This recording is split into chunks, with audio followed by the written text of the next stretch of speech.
You've got your objective. Don't let anything stand in your way.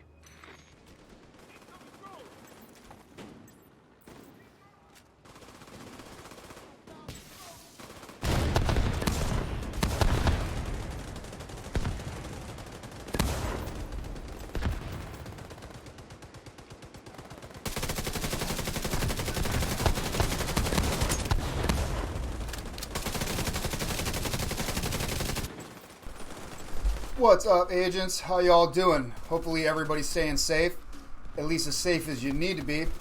So I got a new build for you today. Some of you guys who watch the channel or frequent to my my Twitch streaming, you may have seen different iterations of this build, but this is my new little of this, little of that build.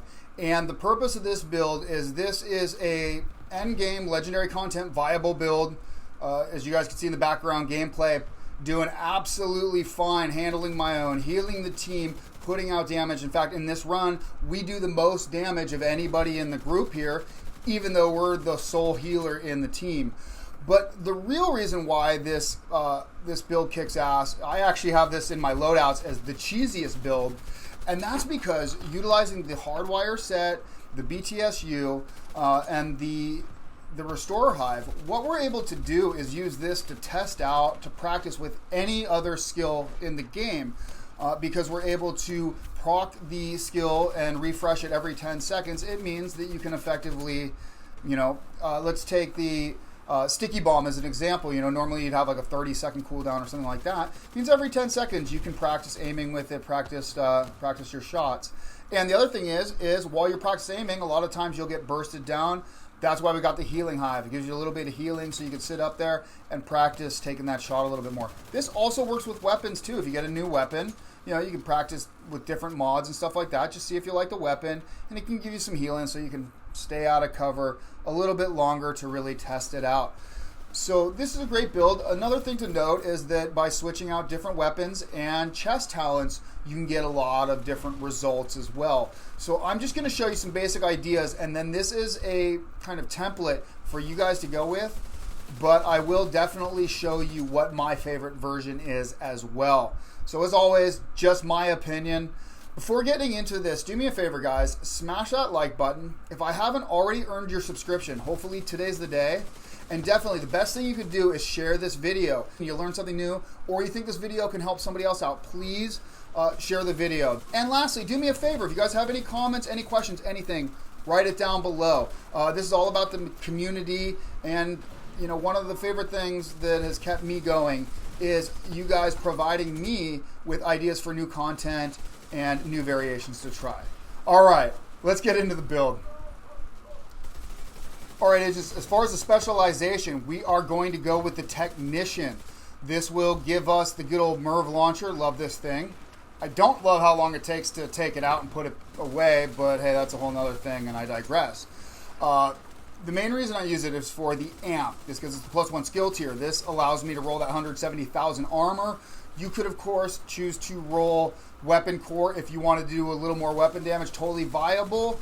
I just like to have the extra survivability because I play a lot of endgame content, and well, you guys know all the reasons why. The next reason why I use is the Faraday field. This keeps me from being shocked or disrupted, as well as any allies that are within 5 meters of my hive, or any other deployable skill that you may be using. We do get dismantling from this. As it says, there's a 12% bonus damage to robotics and basically any inorganic material. The thing about this is because of diminishing returns, this only ends up being about a 5% bonus at the very top end of everything, but still, that is bonus that you get for free, so absolutely take it. We do get the linked laser pointer, and this is cool because this pulses targets. This has two advantages. One, anybody using spotter, they will do the bonus damage with their weapon and skill damage. The other reason this is beneficial is by pulsing targets, it makes them a lot easier to keep an eye on them. It's a lot harder to get flanked when you can keep an eye on the enemy. So this can help your team out to both for situational awareness, and if any of them are running spotter, they don't have to run a pulse if you are willing to run a weapon with linked laser pointer.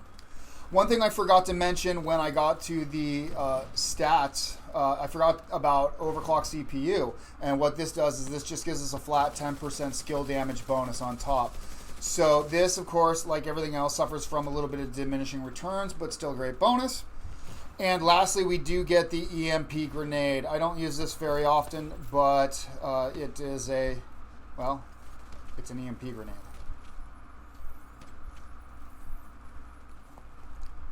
All right, next, let's talk about the gear and brand sets. So as far as the gear set, we're going to be using the hardwire. We're going to be using the 4 pieces. This will give us the skill haste, the skill damage, the skill repair, and it will give us feedback loop. In the stock iteration of feedback loop, every 20 seconds we're able to proc this, and that will shave 30 seconds off of any skill that you have. The thing is, we're going to be using the backpack with the short circuit. This will short circuit the feedback loop to only 10 seconds. So we will be able to deploy our mines, our turret, our drone, whatever it happens to be. You're using the sticky bomb. Every 10 to 12 seconds, you should have that back again if you're using this build the correct way. Now, we are going to be using the BTSU gloves. So this will give us the repair skill and the skill haste. But the big thing is it gives us that transference overclock. So this will essentially cut our hive cooldown in half. But the big reason we're using it, right, is for the overcharge. This is the best overcharge in the game because this not only overcharges ourselves, because we're at skill tier 6, it will overcharge the entire team. Everybody will be in full overcharge for those 15 seconds, regardless of what their skill tier was before then. Even a full DPS guy with skill tier 0 will be considered overcharged for 15 seconds. So great perk right there. And the other thing is what this does is this gives us, we basically can get the entirety of our healing hive back just by proccing the overcharge. So if you're running low on heals, you can get that back the right way. As you guys notice from the gameplay, the way that I play, and because I'm using explosive delivery, I am usually running with very few charges in the heal anyway. Because you see, it doesn't really affect the effectiveness, the efficacy of the build. So now last, let's talk about the brand sets. There's a myriad of brand sets you can use. You could use something like Fenris if you want to go ahead and get 10% assault rifle damage to buff your actual damage from the capacitor. You could do something like Hanayu if you just want to squeeze a little more skill haste out of it. Now the go-to seems like it would be Wyvern, right? Because you'll get the plus 10% skill damage. But due to diminishing returns, and because I'm choosing to run explosive delivery and the cluster seeker mines, I choose to go with China Light. And this is the difference between me putting out about 2.3 million damage with my seeker mines or putting out almost 2.5 million. The Wyvern versus the China Light. So I like the China Light. In addition, this also buffs the explosive damage of the explosive delivery. So that's why I go with this, but this is one you guys got to figure out what really works best for you. I recommend China Light, just my opinion. Now, as far as the talents, there's, again, a myriad of talents you can use. You could run Glass Cannon if you want to do more damage at the expense of taking more damage. You could run Kinetic Momentum, which I don't run. You won't get the full effects of this. If you're running the Link Laser Pointer, you could run Spotter. If you want to bust the team's damage overall and you're staying in cover, you could run with Overwatch. Since we're running a healer, if you wanted to buff people's damage through healing, you could go with Empathic Resolve. You could even do something like try to do an area denial using Tamper Proof. But what's really grown on me, the more and more that I've come to play with this build, and the more and more that I've wanted to play aggressively with this build, I've opted for explosive delivery.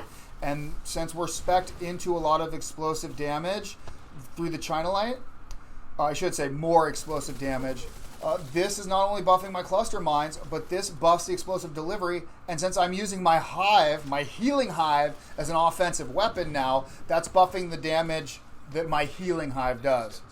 As counterintuitive as that sounds. So, whole lot of fun here. You know, a lot of this will depend on the gear that you guys have and how nice RNGesus is to you. Will he be your savior? Obviously, he hasn't been for me. I can't get the China Light. I would like a China Light with skill damage, and this is what it comes down to. I want to be able to have either repair skill or skill haste as the second attribute, because then I can use the mod for the other one. Because on the chess piece, I want to have all three. I want skill damage, skill haste, and repair skill. If you take away the skill haste, unfortunately, that puts me at over 36 seconds cooldown on the Seeker Mines, which that really slows down the feedback loop, and it makes it about a 15-second feedback loop instead of about a 10 to 12 seconds. So you definitely want to squeeze in an additional piece of skill haste somewhere, no matter where you get that. Of course, again, that could just be my opinion. One thing I should note also, you guys notice as far as the mods go, I am running with the mask and my backpack. I mean, you can put it wherever, but both of those are fitted with repair skill mods. And then on the chest piece, I'm basically switching out whatever it takes to get all three, the skill damage, skill haste, and skill repair. So again, depending on RNG, you can play with that a little bit to get the results that you desire. All right, let's move on to the weapons. All right, agents, as I always say regarding weapons, you gotta use what works best for you. The one thing I do recommend is that you want to have damage to armor on your weapon, because that will boost the damage of the explosive delivery and the Seeker Mines, and a lot of other skills you use, that will be the best bang for the buck. After that, say you're using a shotgun, like say the mop or something like that, which comes with damage to armor, I would probably be looking for damage to targets out of cover at that point, just to maximize the damage I'm putting out. As far as the specific weapons, nothing beats the capacitor.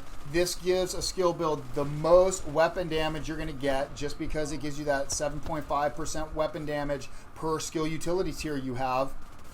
This also stacks up to the most bonus skill damage you can get. At 40 stacks, you get 60% bonus skill damage. So I do think that this would be better if they made this skill efficiency. That way it would actually, it would give a healer, a healing build, a medic, a reason to use the capacitor, because it would actually buff the healing then. Again, I digress. Now, the other exotic that I would choose to use, and I actually do at the end of this against the boss of Union District Arena, because he takes a whole armory full of ammo to take down, I use the Scorpio. This applies status effects, and so you could use this for mobbing as well. But the other thing it does, once you get those 7 stacks on, is it gets that damage debuff. So the guy takes multiplicative damage from all sources, so you can help your team do more damage running with the Scorpio. Now, there's plenty of other things you could use as far as the exotics. Now, as far as our high-end and named items, if I'm not using the capacitor, I will run the test subject. The reason for the test subject is it comes with the perfect in sync, which will give you the most damage bonus with the 40% weapon and skill damage bonus when both are procced at the same time. This is better than the standard, which is only 30% of the standard in sync. Another thing you could use if you like using rifles, I'm on console, so I like an automatic weapon. But you can use the Harmony with the perfectly in sync. This will take the Link laser pointer, so you can actually run perfectly in sync, as well as pulse targets with this combination. Now, if you don't want to do that, something you could do is go with an automatic weapon like a P416, or in my case, my tactical 249 paratrooper that I run normal in sync on this. This takes the Link laser pointer. It will suppress enemies, hold them in position while my Seeker Mines get to them, and it just gives me a lot of utility. The reality is because I'm trying to maximize my damage, I tend to go with the capacitor most of the time. But just, use what you will. And the last thing I'll note is what you can use for your sidearm. Of course, you could use the card TDI if you wanted to. This will give you the +1 skill tier if you wanted to, say, run an extra weapon core or armor core. And then you could roll on normal in sync onto this and actually use that as a primary weapon if you wanted to. The other option, and what I go for, is to run something with Future Perfect, so you get yourself a second overcharge. Now, this is not for the group, this is just for yourself, but it is a second overcharge. In my case, I like the backup boomstick. This has that plus 17% shotgun damage. It's got the 12% damage to armor on it, and really this is great for 1 or 2 shotting guys down, proccing a quick overcharge and it's great if you get rushed because it can take enemies down extremely quickly. All right, that's about it for the weapons. Do me a favor, comment, let me know what you guys like using, what works best for you. All right, just as far as the skills, everything is going to be based around using the Restorer Hive. So spec the way we are, you should expect to see between 300 and 325,000 healing per charge. That should be about the range that you need. Anything more than that is just kind of a waste. Anybody with 900 to a million healing, a million armor, you should heal in 3 to 4 charges. In fact, anybody from 900 to 1.2 million, which is about the average range that you see, you'll heal them in up to 4 charges. So it's very efficient that way. Although it says 1 second recharge speed, the actual recharge speed is significantly quicker than that. So you'll be getting back your healing charges very fast. You could use this for any of the 3 sticky bombs. This will, allow you to proc them every 10 to 13 seconds or so. You could use this for shock traps. You could use it for the shrapnel trap if you wanted to. You could use this to be able to use your drone every time it's blown up, instantly have a drone back. Same thing for the turret. There's just so much that you could really do to play around with this. You could use it for your status effect builds to test that out. Given you won't do as much damage because you're not spec'd into status effects, but you can get the skills back over and over again, so you could really test them out, see if they're worth using in a status effect build. But the main thing, there's really 3 things that I do. I primarily use the cluster seeker mines, and then if for any reason I need to, I'll either swap out for the assault turret or the striker drone, depending on the need. But probably 95% of the time, this build consists, for me, of the healing hive and the cluster seeker mines. And you'll notice in this iteration, we are doing decent damage, consistent damage, a lot of damage all the time. And if the guys are paying attention and everybody's positioning themselves appropriately, we're keeping everybody alive. So, not a whole lot more to say on the skills. Do me a favor, if there's any combinations that you tend to find extremely beneficial or that work well with this build, let me know, let the community know. Alright, so some stock static numbers to keep in mind. This is not accounting for your brand set if you add that or any other extensions that you sort of add onto it. But when you're using the capacitor, you're looking at 37.5% bonus weapon damage for the 5 utility that we're using, the skill utility. We'll be looking at a 55% static skill damage bonus. You'll be looking at 130% repair skill bonus. And we'll be looking at around 39% skill haste. In addition, we'll have 170,000 bonus armor that we've rolled onto the backpack. So this will net us over 900,000 armor.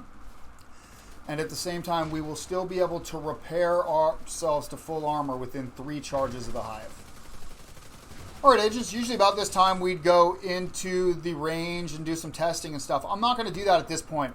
I'm going to let you guys just watch it in actual gameplay. That's kind of what matters. And what I'll do instead is just kind of talk about some of the things to expect with this build. So one of the problems that you guys may notice is Hardwire sometimes just glitches out and it won't proc. So what I've found the majority of the time is simply by overcharging the hive, procking that, it seems to fix it. Sometimes I have to change my entire loadout. I'll have to wait till an engagement's over, switch the loadout, switch immediately back, and everything seems to be fixed. I don't know why that is. If you guys are using the explosive delivery, one thing that I've noticed is, so it's kind of cool and at the same time kind of weird. With the old BTSU gloves, which this comes from, you used to be able to kill yourself with the actual explosion. That's why my very first BTSU glove video, I actually named it the Blow Thyself Up Gloves video.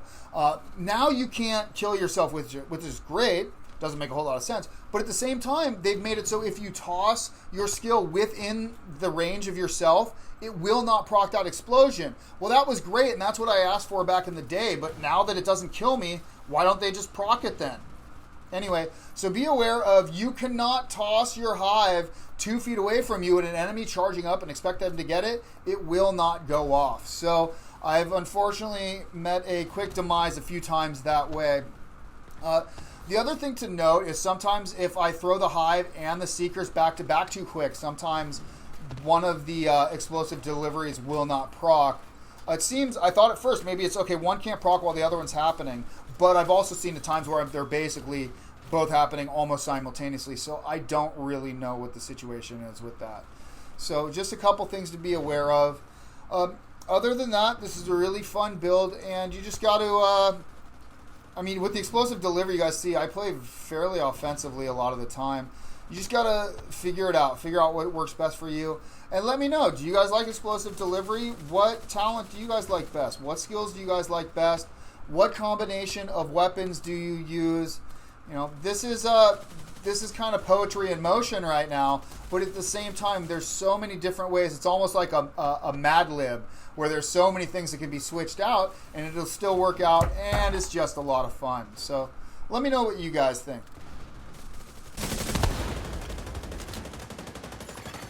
An agent is back online.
Serious trauma detected.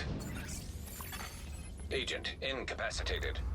How funny is it the only thing that's been able to kill me so far is my own Seeker Mine?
All right, agents, thank you so much for checking out this video. Do me a favor, smash that like button.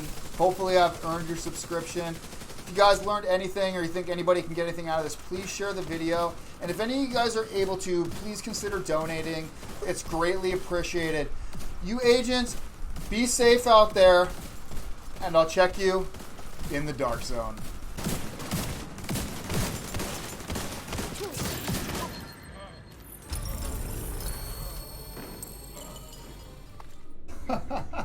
Did the most damage as a healer. Oh, that's gotta suck for them.